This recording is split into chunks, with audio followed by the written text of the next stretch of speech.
Welcome to Episode 4 of The Wedding DJ, a story of love and music in the 1980s.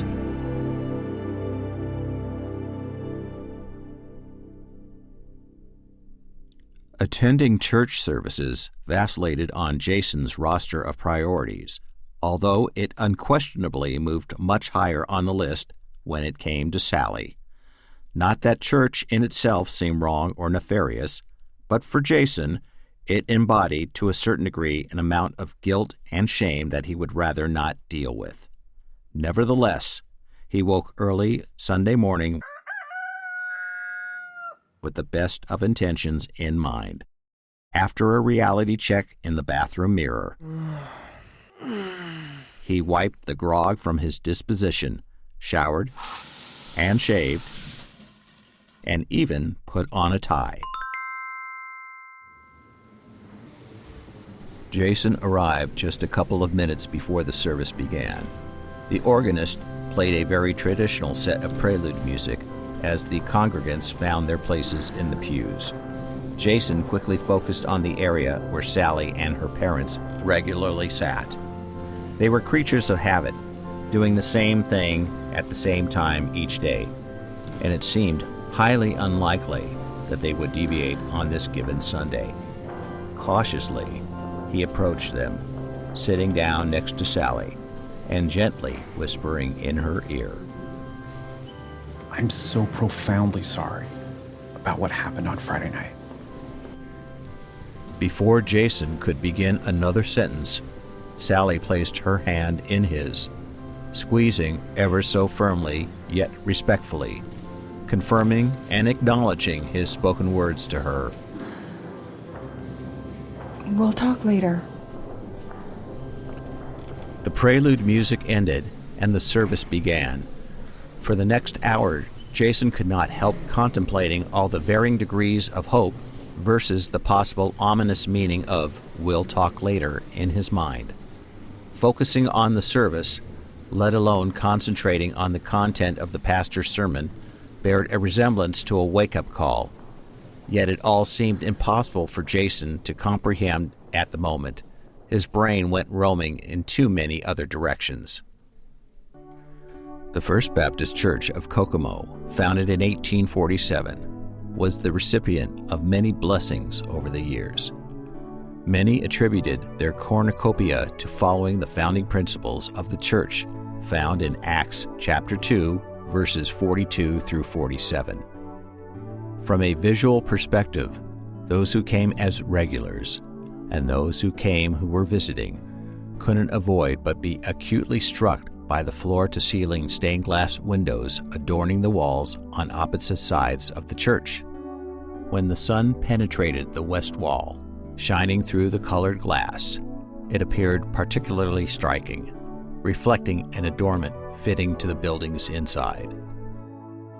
Those brief periods of beaming solitude embodied the peacefulness and serenity that Sally wholeheartedly embraced while attending Sunday services. It didn't hurt that she put to considerable use the same Bible over the past 10 years, now held together with tape and ribbon as a portion of the binding had separated. Sally read her Bible from front to back many times over. She studied it, she knew it, and even shared it when the right opportunity arose. And when those very special moments came, the chance to share the love of Christ to a non-believer, Sally would be at her finest. She knew advantageously it was the real chance to serve God, the Great Commission. Time and time again, after Sally had spoken to those non-believers, they would start showing up at church sooner or later. Not all stayed, not all do, but she impacted many of those people's lives. And it was all about faith, hope, and love for Sally, all encompassed in God's forgiveness. To rectify his present circumstance, Jason estimated the best shot would reveal itself at church, a neutral place to be, and as soon as Sunday services ended, Jason wasted no time. "Sally, could I speak to you in private?" Mom, Dad, will you excuse me for a few moments? Sally smiled back to her parents, reassuring them that everything was okay. Let's go outside. Take the side door. This way. Wow, it's a rather chilly morning. I can feel that soft, steady breeze moving right through my coat. Let's stand where the sun is shining. It'll help warm us up. The radiant sun on their cheeks, Jason and Sally gazed into each other's eyes. And just as Jason began to speak, Sally lightly placed her index finger to his lips. Jason, before you say anything, know that I love you and I want what's best for you. I always have and I always will. And if that means going to LA to further your career, then so be it. Jason was astonished. He was shocked. In his mind, he had gone through the thoughts, processing and rehearsing exactly what he'd say, choosing the words, articulating the phrasing.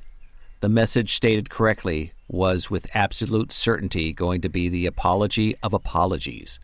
But now, all he could do was wrap his arms tightly around her, leaving all his rehearsed words left unspoken. You know, you are the very best. In that split second, it was as if time stood still. He knew he had an absolute angel as his girlfriend. Hey, Sally, are you coming with us, or are you going with Jason? Samuel's voice came from around the corner of the building, interrupting their embrace. As Sally's parents approached, she quickly backed away from Jason. Her parents, though, remained considerably relaxed and calm, acting as if nothing had happened. So, are you coming home with us, or are you going with Jason? We're going to get a bite to eat, and I'll bring her home afterwards.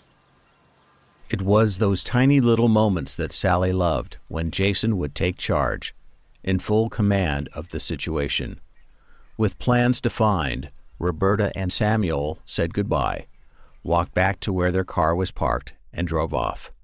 Jason took Sally by the hand, escorted her over to the passenger side of his truck, opened the door like a gentleman, and helped her hop inside. How about we go to the breakfast house? You know the place. We haven't been there in quite a while. I think that's an excellent idea, but we better get a move on. You know how the restaurant gets crowded right after church.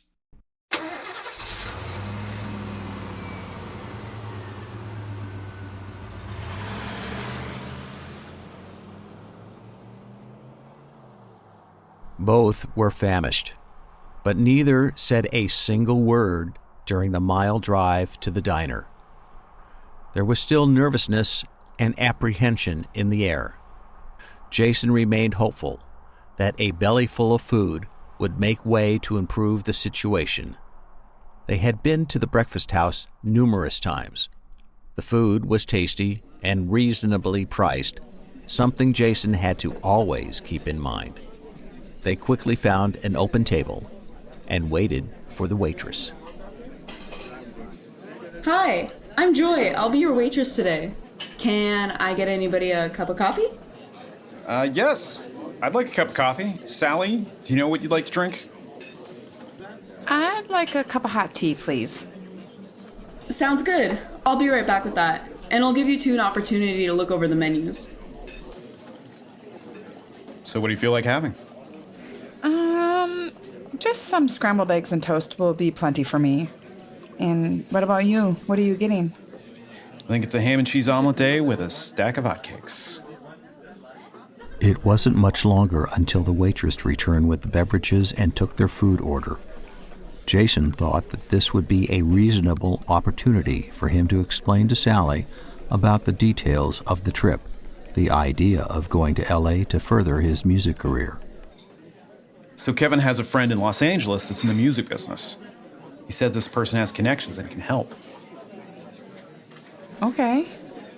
Yeah, The idea is to make contacts, to play my songs for those people. You know, people in the business. Nice. I see. Jason kept reiterating much of what Kevin had told him. Sally, for the most part, just listened and acknowledged in the affirmative. Satisfied with his breakfast and the respectful way Sally responded to the whole concept, he went to the front counter to take care of the check. Sally wasn't about to rain on Jason's parade. She accepted all that he had to say, although she wondered what would happen if Jason's journey did not turn out the way he imagined. But Sally wouldn't dare convey that to him. She didn't feel her place was to be negative, but rather to keep positive thoughts. As the saying goes, once you replace negative thoughts with positive ones, you'll start having positive results. Sally felt it was best for Jason to stay positive as well, to be inspired, and to stay focused. So Sally did just that. Continued to be part of a secure support system for Jason and his dream to be a successful singer-songwriter artist. Throughout the days that followed and into the oncoming weeks, news traveled quickly about the local boy from Kokomo who would soon be bound for L.A. on a venture of a lifetime.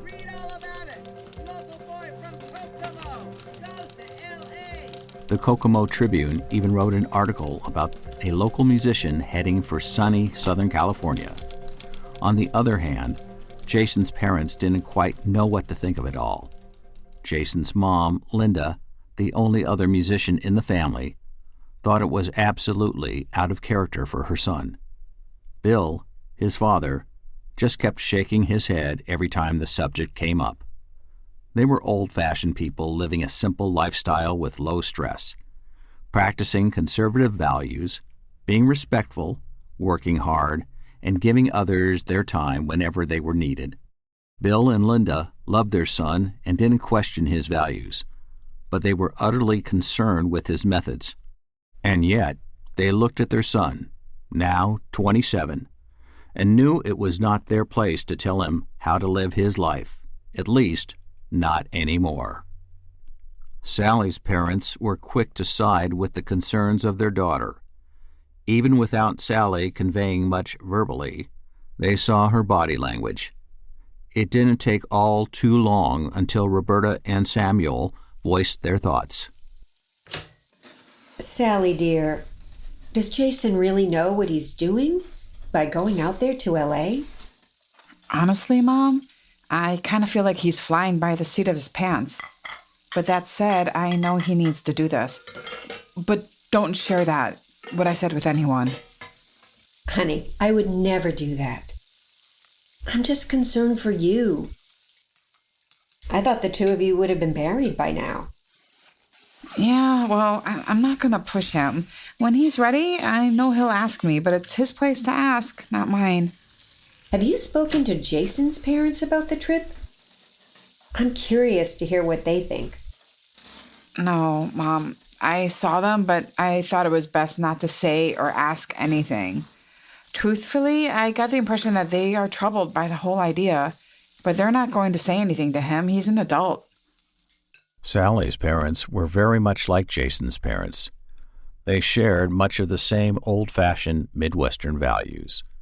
When the parents got together from time to time, talking about their kids was part of the fun. Though they didn't want to take any chances on jinxing Jason and Sally's relationship, all four were in favor of it and looked forward to the day when Jason and Sally would get married. They were in complete agreement. This was a match meant to be, but that was before anyone knew what Jason was planning. Although most everyone was thrilled and excited for Jason, there were still some who wondered what kind of man would make such a decision without consulting the girl he loves. Even Jason and Sally's close friends voiced opinions from opposite ends of the spectrum. Some were exhilarated and delighted for Jason, making such an adventurous move and getting out of monotonous Kokomo. Others sided with Sally and thought Jason was a full-fledged fool, only concerned for his own welfare without regard for her feelings. Nonetheless, Jason continued preparations for the trip to Los Angeles, Hollywood, to be exact. He desperately needed more money, enough to last for a short while he could make the right contacts and meet the influential people that could assist his career. At the very least, he needed enough money to hold him over until he was in a position where he could generate a mini income. Jason owned an old 1972 Ford F-100 pickup truck that he brought to his mechanic for servicing. It was essential to have a professional give the truck a once-over and find anything that could potentially cause problems from the outset. At this point, the last thing that Jason wanted to happen was a breakdown on the open highway in no man's land. The journey from Kokomo, Indiana to Hollywood, California, was approximately 2,125 miles and would take Jason on the Interstate 40 headed west. If one were to attempt this drive nonstop, they might make it in about 35 hours and change. Given the mileage info, Jason decided on making one overnight stay, just ample time for rest at a Motel 6. With all the talk going on behind Jason's back, particularly from the naysayers, he didn't want to give them any more ammunition, like having a mishap while driving there. It would be foolish to attempt an undertaking of 35 hours only to fall asleep at the wheel. There was no reason to begin this endeavor with a crashing end. The night before his departure, Sally could not let go of the feeling, the calm before the storm. Instinctively, she knew something wasn't right in her heart. Taking the phone into her bedroom, she closed the door and dialed Jen's number.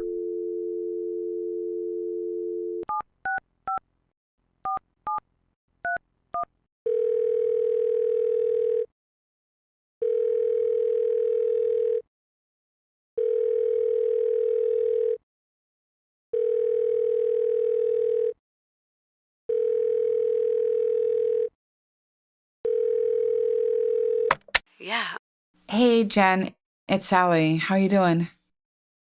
I'm fine, but you don't sound so fine. You can tell that easy? I'm afraid so. I've known you for way too long. You kind of haven't been your usual self over the past few weeks, if you know what I mean. Wow. I thought I did a better job of keeping things to myself. Well, it's not so much what you say, but the way you said it. Not to mention your body language. You got some contradictory forces happening in your life. It's a yin-yang thing. What do you mean? Well, you got this darkness thing going on. That's the yin. It's feminine, passive. It's the earth. Then there's Jason. We'll call him the yang. After all, he's male. The yang represents the light, activity, and the heavens. You guys got a push-pull thing happening. There's an imbalance between the two of you. Wow. Where did you get all this stuff from? Hey, I read. Maybe I didn't go to college, but I could still learn about things, can I? Of course. I didn't mean it that way. I just never thought of Jason and I like that. Hey, you're nervous. You're anxious. Your boyfriend's going away for a while, and you're not exactly sure when he's coming back. This is all new territory. I'd probably be worse than you if Kevin was going away for an extended period of time. Plus, you know him. His eyes like to wander. At least you know Jason will keep his eyes focused on the things he's trying to do. The things he's trying to accomplish. Yeah, I hope so. I really hope so. You know, we're yin-yang too. Really? How so? Well, the way I see it, you went to college, I dropped out. You always seem to say the right things at the proper moment. I have a great tendency to speak before I think, which has led to some pretty crazy moments. Right? But above all, we have each other, our friendship, and our love for each other.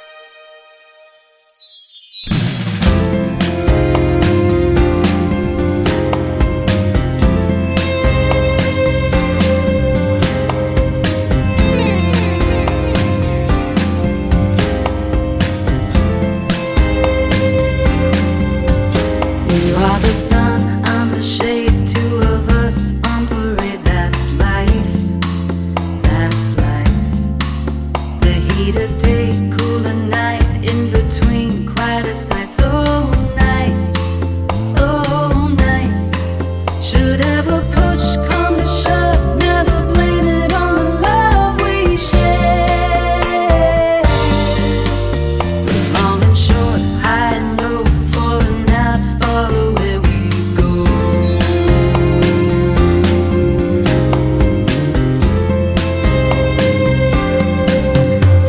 The yin and the yang of it all. We sing and we sing through the fall. We ding and we dang to a crawl. The way big got one, big got two, big got three. The yin and the yang of it all. We swing and drink, swing alcohol. Through the ping and the ping of the call. The way big got one, big got two, big got three.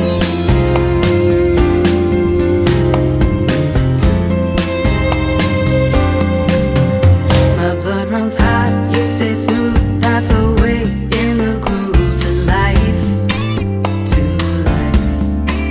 The river runs, watch it flow. Had we wings, fly and go to no man's land. But should there ever come a time when the lines are intertwined and all seems lost? Take back a step to the place memories can erase our love. Our love.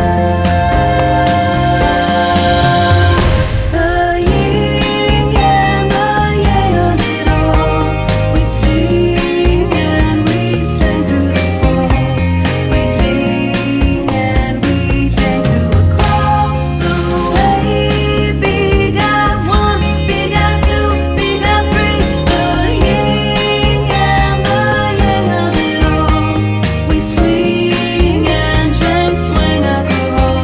Through the ping and the ping of the call. The way big got one, big got two, big got three. The yin and yang of it all.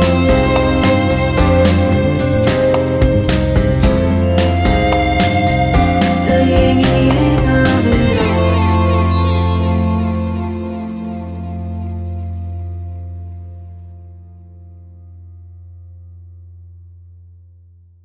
The two talked for another couple of hours before hanging up the phone. By the end of their conversation, Sally felt much more at ease with her troubled heart.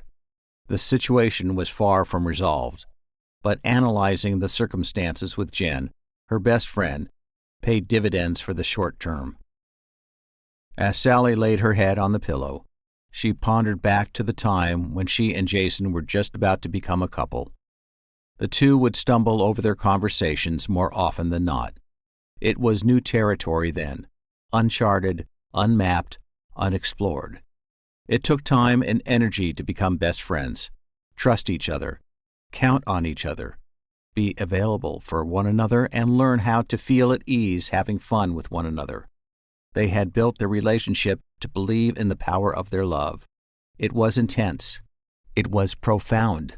It was inspiring. Now, there was a new sense of untraveled territory. Once again uncharted, unmapped, and unexplored.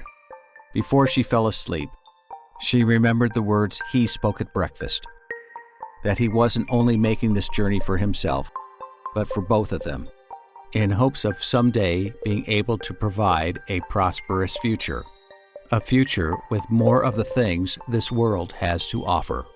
If not the most critical factor, it was the one concerning the ability and desire to be a substantial provider. He admitted his inability in that department under present circumstances. Insecurity factors emanating from the job at the market, combined with the limited income he generated as a musician, did not even come close to the standards he deemed necessary. But what Jason failed to realize was that Sally accepted him not for the man of success he wanted to become, but rather for the man of value he already was. She so appreciated his words, and she loved Jason with all her heart. Sally dreaded the days, hours, and minutes they would be apart. Her concerns for the future were unsure, complicated, and problematic. There were just too many unknown factors concerning Jason. How long would he be gone? What if he didn't achieve success? And what might become of their relationship over time away, at a distance so far off? Still, with all these elements under consideration in her mind, she held firm to the convictions that their love would endure with faith. She believed faith in their love would overcome the challenges that lay ahead.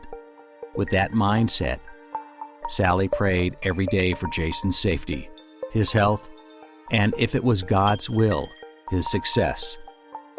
So when that first Monday in April came, on an early spring day, Sally drove over to Jason's house at 4:30 in the morning, the sky still dark as night, and the outside air so very brisk. It would have been so much better to stay in bed, under her blankets, where it was nice and warm. But that was not to be. Jason and Sally said their goodbyes to each other, sealing the departure with a kiss. Sally kissed Jason for good luck, hoping he would achieve his goal. Then she gave him another kiss for love and all the tenacious feelings and constant affection she had for him.